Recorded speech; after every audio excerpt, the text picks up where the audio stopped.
నేను అధికారంలోకి వస్తే ఆంధ్ర వాళ్ళ విగ్రహాలన్నీ పీకేసి ఆంధ్రాకి పంపిస్తానని కవిత చెప్తే, ఆంధ్రాకి సంబంధించినటువంటి ఒక నాయకురాలు నాగమ్మ, పల్నాడు పోరాటంలో కీలకమైనటువంటి వ్యక్తి.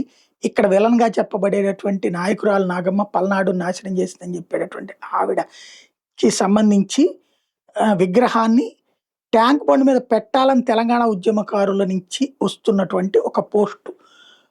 ట్యాంక్ బండ్ మీద నాగమ్మ విగ్రహం లేకపోవడం తెలంగాణ ప్రాంతానికి చాలా అవమానకరం.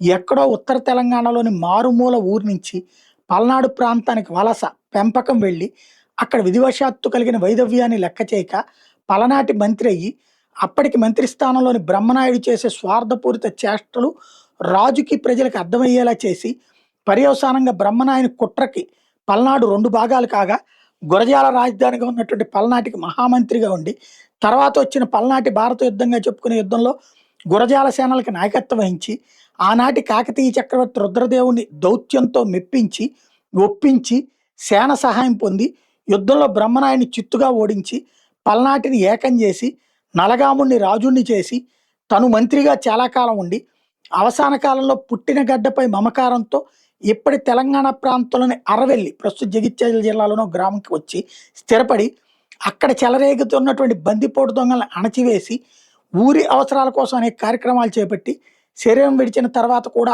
ఆ గ్రామంలో గ్రామదేవతగా మారిన మొట్టమొదటి మహిళా మంత్రి, ఆనాటి కాలంలోనే సేన నాయకత్వం కూడా వహించినటువంటి దీశాలి నాయకురాలు నాగమ్మ, ఆరెల్లి నాగమ్మ.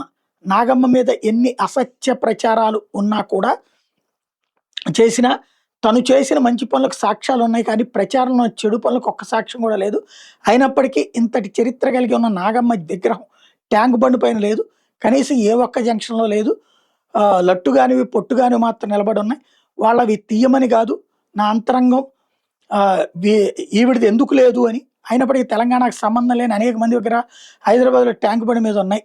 ఎఫ్‌బి పోస్ట్‌తో ఆగిపోకుండా ఖచ్చితంగా ఇంకా కొందరికి సంప్రదించి వాళ్ళ సలహా సహాయాలతో ప్రభుత్వ దృష్టికి కూడా తీసుకువెళ్ళాలన్న ఉద్దేశం అంటూ ఇప్పుడు ప్రొజెక్ట్ చేస్తున్నారు.